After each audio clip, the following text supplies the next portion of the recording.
إن الحمد لله نحمده ونستعينه ونستغفره ونعوذ بالله من شرور أنفسنا ومن سيئات أعمالنا من يهده الله فلا مضل له ومن يضلله فلا هادي له وأشهد أن لا إله إلا الله وحده لا شريك له وأشهد أن محمدًا عبده ورسوله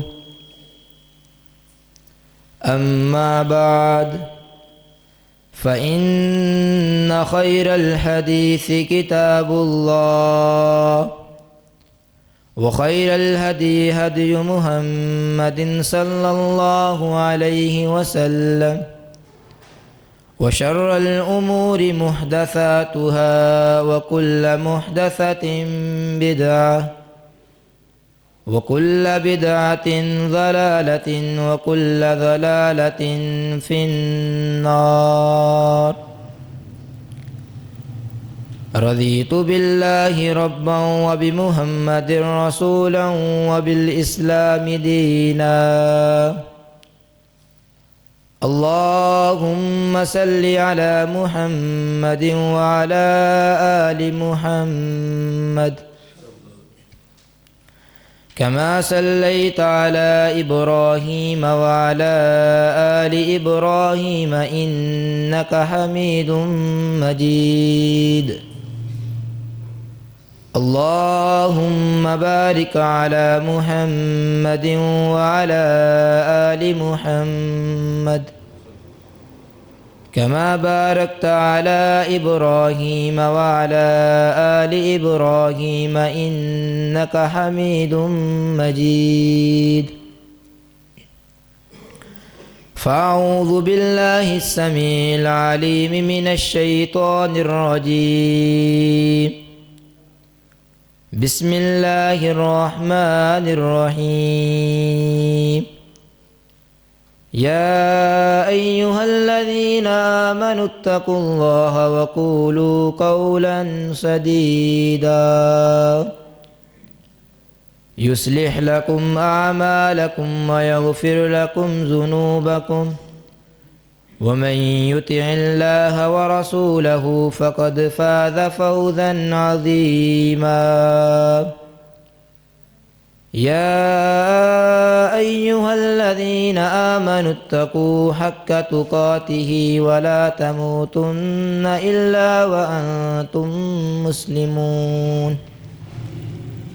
يا أيها الناس اتقوا ربكم الذي خلقكم من نفس واحدة وخلق منها زوجها وبث منهما رجالا كثيرا ونساء واتقوا الله الذي تساءلون به والأرحام إن الله كان عليكم رقيبا. يا أيها الذين آمنوا إذا نودي للصلاة من يوم الجمعة فاسعوا إلى ذكر الله وذروا البيع ذلكم خير لكم إن كنتم تعلمون. يا أيها الذين آمنوا أطيعوا الله وأطيعوا الرسول ولا تبطلوا أعمالكم. رب اشرح لي صدري ويسر لي أمري واحلل عقدة من لساني يفقه قولي. رب زدني علما رب زدني علما رب زدني علما. اللهم إني أسألك علما نافعا ورزقا طيبا وعملا متقبلا. فأعوذ بالله السميع العليم من الشيطان الرجيم. يا أيها الذين آمنوا استعينوا بالصبر والصلاة. ہر قسم کی حمد و ثنا اللہ رب العزت کے لیے کہ جو ساری کائنات کا خالق ہے، رازق ہے، داتا ہے.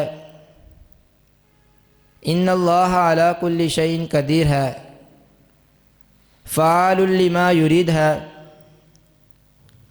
درود و سلام امام الانبیاء، خطیب الانبیاء، امام المجاہدین، خاتم النبیین جناب محمد الرسول اللہ صلی اللہ علیہ وسلم کی ذات اقدس پر. برادران اسلام، اللہ تعالیٰ قرآن مجید میں ارشاد فرماتے ہیں والعصر ان الانسان لفی خسر. اللہ رب العزت زمانے کی قسم اٹھا کر کہ خطاب فرما رہے ہیں کہ قسم ہے مجھے زمانے کی، ساری کی ساری بنی آدم وہ خسارے میں ہے، سارے کے سارے لوگ وہ خسارے میں ہیں، ناکام ہیں. ہاں سوائے الا الذین آمنوا وعملوا الصالحات وتواصوا بالحق وتواصوا بالصبر. مگر اللہ رب العزت نے ان میں سے 4 لوگوں کو خاص کر دیا، اس کے سوا سارے کے سارے لوگ وہ خسارے میں ہیں، ناکام ہیں. ان میں سے پہلا آمنو کہ جو اللہ رب العزت کی نازل کردہ شریعت پر ایمان لے کر کے آیا. ان میں سے دوسرا وعملوا الصالحات، اللہ رب العزت کی نازل کردہ شریعت پر ایمان لانے کے بعد اس پر عمل کرتا رہا، نیک و صالح اعمال کرتا رہا. تیسرا وتواصوا بالحق، اللہ رب العزت کی نازل کردہ شریعت پر ایمان لانے کے بعد اس پر عمل کرنے کے بعد اس حق کی دعوت لوگوں کو دیتا رہا. چوتھا اور آخری وتواصوا بالصبر، کہ دین اسلام پر چلتے چلتے اس پر بہت سی تکالیف آئیں، اس کو بہت سی آزمائشوں کا سامنا کرنا پڑا، اس کو بہت سی مصیبتوں کا سامنا کرنا پڑا، لیکن وہ بے چینی اور مایوسی کا شکار نہ ہوا، بلکہ اس پر صبر کرتا رہا. سامعین محترم، صبر اللہ تعالیٰ نے اہل ایمان کو صبر کرنے کی کئی بار تلقین کی ہے، اور اہل علم کا یہ کہنا ہے کہ ایمان کے 2 حصے ہیں، پہلا شکر اور دوسرا صبر. یعنی کہ جب اللہ تعالیٰ کی طرف سے کوئی خوشی نصیب ہو تو اس پر وہ اپنے رب کا شکر ادا کرے. اس کے برعکس جب اللہ تعالیٰ کی طرف سے کوئی مصیبت آ جائے، کوئی آزمائش آ جائے، کوئی تکلیف آ جائے تو اس پر صبر و تحمل کا مظاہرہ کرے. اسی لیے تو رسول اللہ صلی اللہ علیہ وسلم نے فرمایا تھا کہ مومن کا معاملہ بڑا ہی عجیب ہے، اور اس کا ہر معاملہ اس کے لیے خیر کا باعث ہوتا ہے. یعنی کہ جب اسے اللہ تعالیٰ کی طرف سے کوئی خوشی ملتی ہے تو اس خوشی پر وہ اپنے رب کا شکر ادا کرتا ہے، اور یہ معاملہ سوائے مومن کے کسی کو نصیب نہیں ہوتا.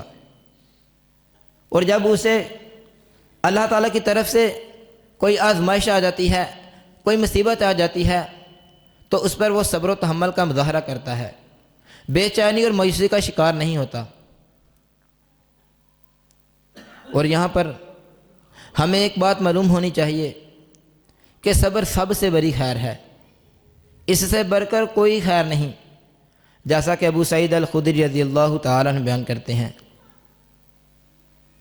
کہ انصار کے کچھ لوگوں نے رسول اللہ صلی اللہ علیہ وسلم سے مال طلب کیا تو آپ نے انہیں مال عطا کر دیا۔ انہوں نے پھر آپ سے مال مانگا تو آپ نے پھر مال عطا کر دیا، یہاں تک کہ آپ کے پاس سے مال ختم ہو گیا۔ تو آپ فرمانے لگے، اے انصار کے لوگوں، میرے پاس جو بھی خیر ہوگی میں اسے تم سے بچا کر ذخیرہ نہ کروں گا، ہاں تم میں سے جو سوال کرنے سے بچے گا اللہ تعالیٰ اسے سوال کرنے سے بچائیں گے۔ اور یاد رکھنا، اللہ کی قسم یاد رکھیے گا، کسی انسان کو صبر سے بہتر اور اس سے زیادہ وصیتیہ نہیں دیا گیا۔ اس سے معلوم ہوا کہ صبر سب سے بڑی خیر ہے، اس سے بڑھ کر کوئی خیر نہیں۔ میرے محترم بھائیو، یہی وجہ ہے کہ اللہ رب العزت نے قرآن مجید میں صبر کا تذکرہ 100 سے زیادہ مرتبہ کیا اور مختلف انداز سے اس کی قدر و منزلت اور اس کی اہمیت کو واضح کر دیا۔ اللہ رب العزت نے اہل ایمان کو بار بار صبر کرنے کی تلقین کی۔ اللہ تعالیٰ فرماتے ہیں، یا ایھا الذین آمنوا اصبروا وصابروا ورابطوا واتقوا اللہ لعلکم تفلحون، کیا وہ لوگوں جو ایمان لے کر کے آئے ہو، تم صبر کرو، پامردی دکھلاؤ اور ہر وقت جہاد کے لیے تیار رہو اور اللہ تعالیٰ سے ڈرتے رہو۔ یہ سب کام کس لیے کرو؟ صبر کس لیے کرو؟ لعلکم تفلحون، تاکہ تم فلاح پا جاؤ، کامیاب ہو جاؤ۔ اور کہیں پر اللہ رب العزت اہل ایمان کو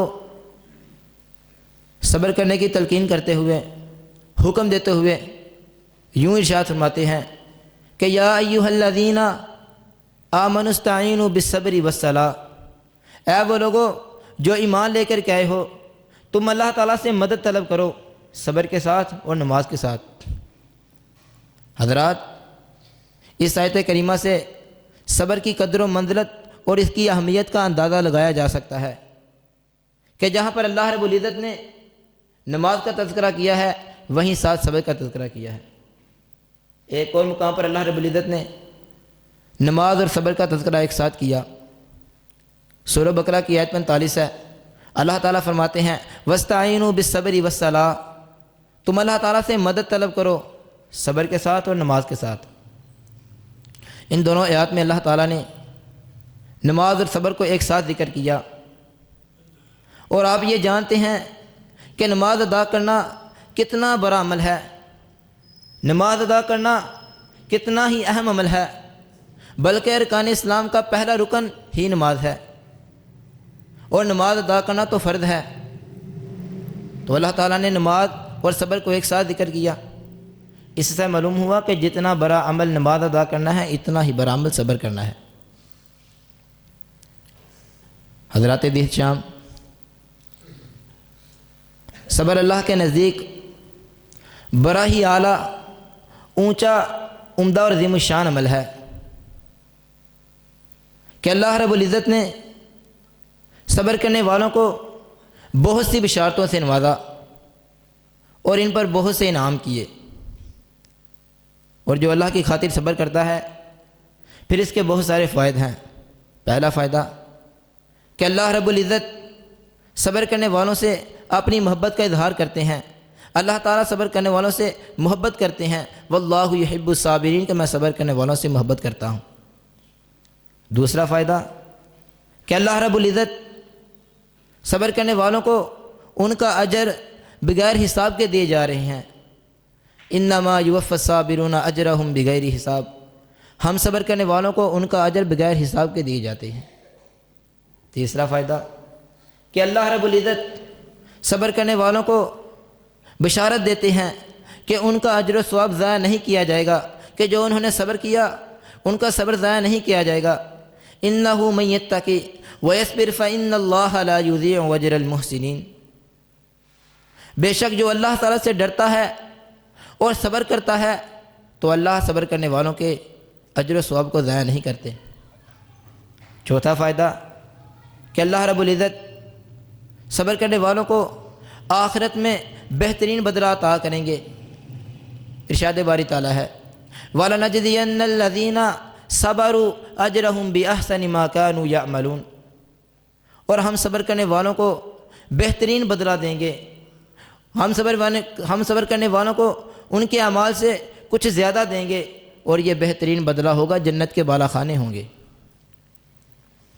پانچواں فائدہ کہ اللہ رب العزت صبر کرنے والوں کو بخشنے کا اور اجر عظیم دینے کا وعدہ فرماتے ہیں۔ والصابرین والصابرات، صبر کرنے والے مومن مرد اور صبر کرنے والی مومنہ عورتیں کہ جو اسلام میں داخل ہوئے، اعد اللہ لہم مغفرۃ واجرا عظیما، ان کے لیے اللہ تعالیٰ کے ہاں مغفرت اور بہت بڑا اجر ہے، کہ جو اللہ کی خاطر صبر کرتے ہیں تکالیف پر، آزمائشوں پر، تو اللہ تعالیٰ فرماتے ہیں کہ ہم پہلے تو ان کو بخشتے ہیں، ان کے گناہ معاف کرتے ہیں، اور بعد میں ہم ان کو اجر عظیم دیتے ہیں، بہت بڑا اجر دیتے ہیں۔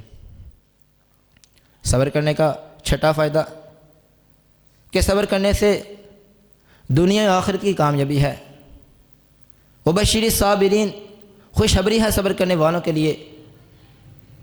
یا ایھا الذین آمنوا اصبروا لعلکم تفلحون، اے وہ لوگو جو ایمان لے کر کے آئے ہو، تم صبر کرو۔ صبر کس لیے کرو؟ تاکہ تم کامیاب ہو جاؤ، دنیا و آخرت میں کامیاب ہو جاؤ۔ صبر کرنے کا ساتواں فائدہ ان اللہ مع الصابرین، کہ اللہ رب العزت صبر کرنے والوں کو اپنا ساتھ دینے کی خوشخبری سنا رہے ہیں۔ ان اللہ مع الصابرین، بے شک میں صبر کرنے والوں کے ساتھ ہوں۔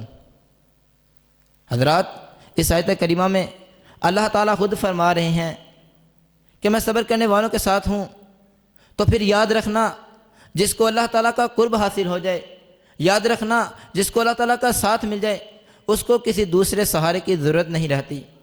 یہ جو اللہ رب العزت کو چھوڑ کر کے کسی دوسرے سے اپنی اولادیں مانگتے پھرتے ہیں، یہ جو اللہ رب العزت کو چھوڑ کر کے کسی دوسرے کے سامنے اپنی جبینیں جگاتے ہیں، در حقیقت ان کے ساتھ اللہ تعالیٰ کا ساتھ نہیں ہے۔ اور اللہ تعالیٰ قرآن مجید میں کیا ارشاد فرماتے ہیں کہ ام حسبتم ان تدخلوا الجنۃ، کیا تم یہ گمان کیے جاتے ہو کہ ایسے ہی جنت میں داخل کر دیے جاؤ گے، حالانکہ تم سے پہلے لوگ ان پر بہت سی تکالیف آئیں، بہت سی آزمائشیں آئیں، ہلا دیے گئے، جھنجھوڑ دیے گئے، حتیٰ یقول الرسول، یہاں تک کہ رسول کہہ اٹھے متی نصر اللہ، اللہ تعالیٰ کی مدد کب آئے گی؟ تو اللہ رب العزت نے کیا فرمایا تھا؟ الا ان نصر اللہ قریب، سن لو، تم صبر کرو کہ میری مدد قریب ہے۔ حضرات ذی احتشام،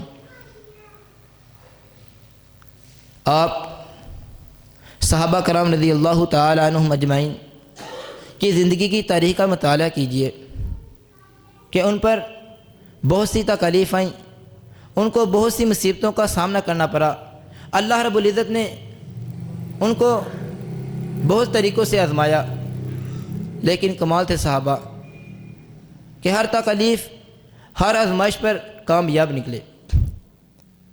آپ حضرت بلال رضی اللہ تعالی عنہ کی تاریخ کا مطالعہ کیجئے، امیہ نے ان پر ظلم و ستم کے پہاڑ توڑ دیے، صحرا میں لے جا کر کے تپتی ریت پر لٹا کر اوپر باری پتھر رکھ دیتا، لیکن حضرت بلال رضی اللہ تعالی عنہ نے صبر کا دامن نہ چھوڑا، اسی لیے تو اللہ تعالیٰ نے ان کا نام قیامت تک کے لیے روشن کر دیا۔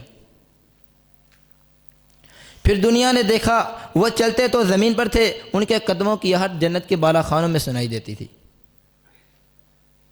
حضرت انس رضی اللہ تعالیٰ عنہ بیان کرتے ہیں کہ ابو طلحہ انصاری رضی اللہ تعالیٰ عنہ کا ایک بیٹا جو ام سلیم رضی اللہ تعالیٰ عنہ سے تھا بیمار ہو گیا۔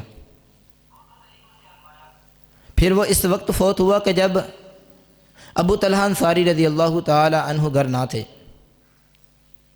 پھر جب وہ گھر تشریف لائے تو ام سلیم نے اپنے گھر والوں سے کہا کہ مجھ سے پہلے ابو طلحہ کو بیٹے کی موت کی خبر کوئی نہ دے گا۔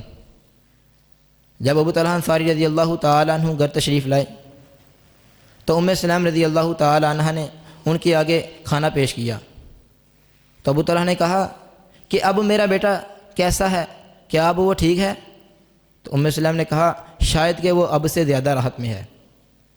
ابو طلحہ نے پیٹ بھر کے کھانا کھایا، پھر ام سلیم رضی اللہ تعالی عنہ نے ان کے لیے زیب و زینت اختیار کی، تو پھر ابو طلحہ انصاری رضی اللہ تعالیٰ نے ان سے مباشرت کی۔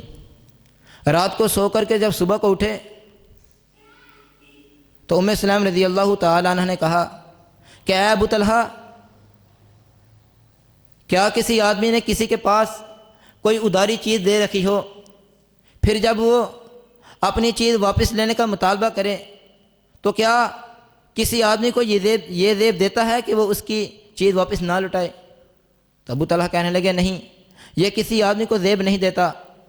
ام سلیم نے کہا پھر تب تم اپنے بیٹے کی موت پر صبر کرو۔ ابو طلحہ انصاری رضی اللہ تعالیٰ عنہ نے اس پر بہت ناراضگی کا اظہار کیا اور کہا کہ تو نے مجھے پہلے اطلاع نہ دی، یہاں تک کہ میں جنبی ہو گیا۔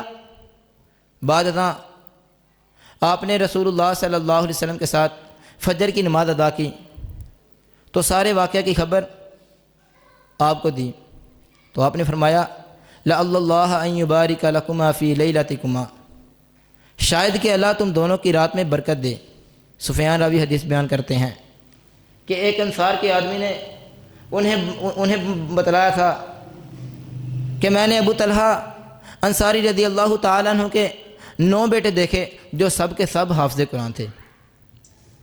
عزیزان گرامی، معصوم لخت جگر کی وفات پر صبر و تحمل کا اعلیٰ نمونہ پیش کر دیا کہ ایک طرف بیٹے کی میت پڑی ہے، دوسری طرف اپنے شوہر کے حقوق ادا کر رہی ہیں۔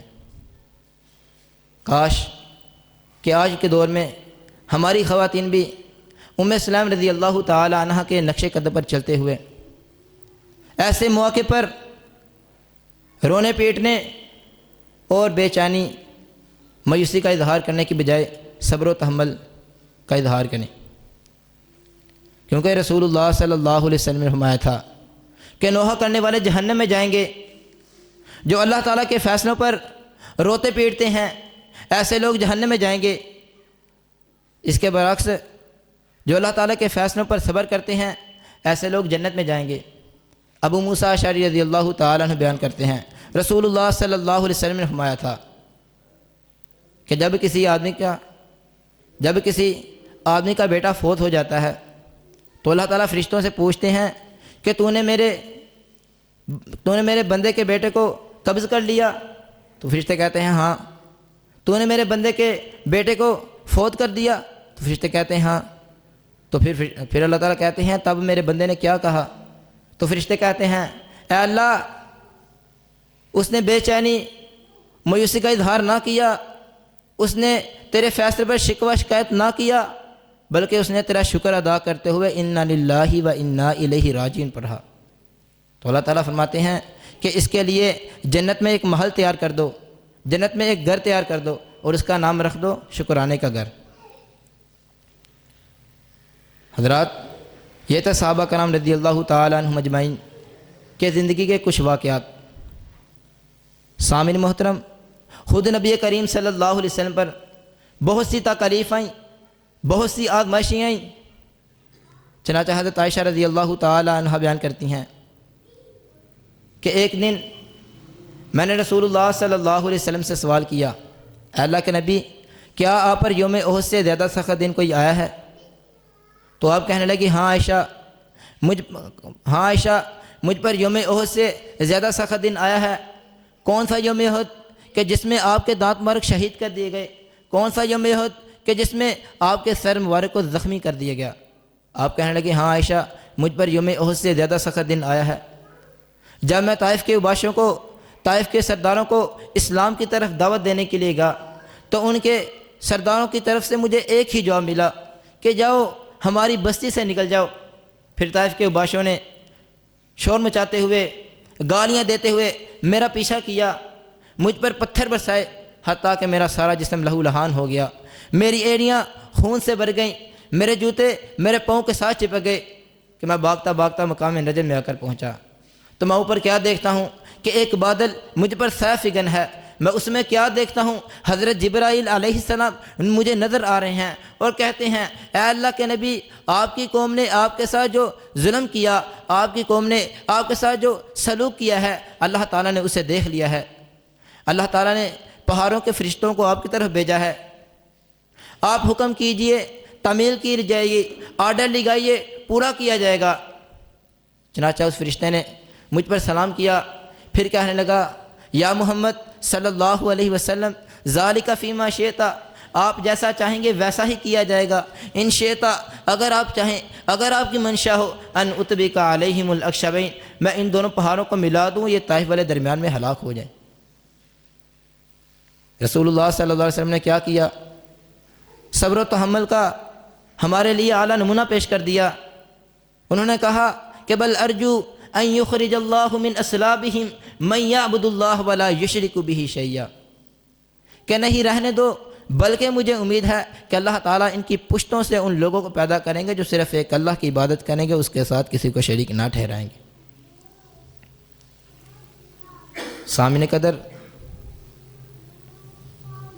سب سے زیادہ آزمائشیں اگر کسی پر آئی ہیں تو وہ انبیاء کی جماعت ہے۔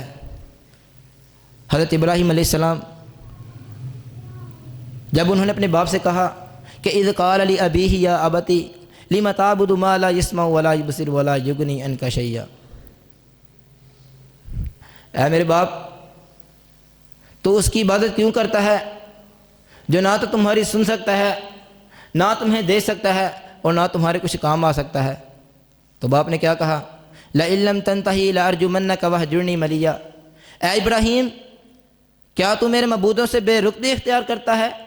میں تمہیں ضرور گھر سے نکال دوں گا۔ حضرات، ابراہیم کے باپ آزر نے گھر سے نکال دیا تو ابراہیم علیہ السلام نے صبر کرتے ہوئے اللہ کے دین کی خاطر، توحید کی خاطر اپنے وطن کو چھوڑ دیا، اپنے گھر والوں کو چھوڑ دیا، اپنے گھر والوں کو چھوڑ کر کہیں دور پر جا کر رہنے لگے۔ سامعین، پھر ہم صبر کیوں نہ کریں جبکہ اللہ تعالیٰ قرآن مجید میں ارشاد فرماتے ہیں وَلَنَبْلُوَنَّكُمْ بِشَيْءٍ مِّنَ الْخَوْفِ وَالْجُوعِ وَنَقْصٍ مِّنَ الْأَمْوَالِ وَالْأَنفُسِ وَالثَّمَرَاتِ، اور ہم تم کو ضرور آزمائیں گے، کبھی تو ہم تم پر خوف مسلط کر کے آزمائیں گے، کبھی تو ہم تم پر بھوک مسلط کر کے آزمائیں گے، کبھی تو ہم تم کو تمہاری جانوں کی کمی سے آزمائیں گے، کبھی تو ہم تم کو تمہارے مالوں کی کمی سے آزمائیں گے۔ ہمارا مقصد صرف ایک ہی ہوگا کہ ہم تمہیں آزمائیں گے اور ضرور ہی آزمائیں گے۔ پھر اللہ رب العزت اپنے بندوں کو ہی آزماتا ہے۔ سامعین، اللہ رب العزت اس کو آزماتے ہیں کہ جس کے ساتھ زیادہ محبت کرتے ہیں۔ اس لیے ہمیں کسی تکلیف کے وقت، کسی کی جدائی کی تکلیف، یا پھر کوئی مالی نقصان ہو جائے، یا پھر کوئی اور تکلیف، یا پھر اللہ تعالیٰ کوئی آزمائش ڈال دیں تو ہمیں اللہ کی خاطر صبر کرنا چاہیے۔ اللہ تعالیٰ سے دعا ہے کہ اللہ تعالیٰ ہمیں اپنے بڑے ہی پیارے محبوب نبی کریم صلی اللہ علیہ وسلم کے بتلائے ہوئے راستے پر عمل کرنے کی توفیق عطا فرمائے، اور جو کچھ میں نے بیان کیا اس پر عمل کرنے کی توفیق عطا فرمائے۔ وآخر دعوانا الحمد للہ رب العالمین، وقولوا قولی ھذا استغفر اللہ واتوب الیہ۔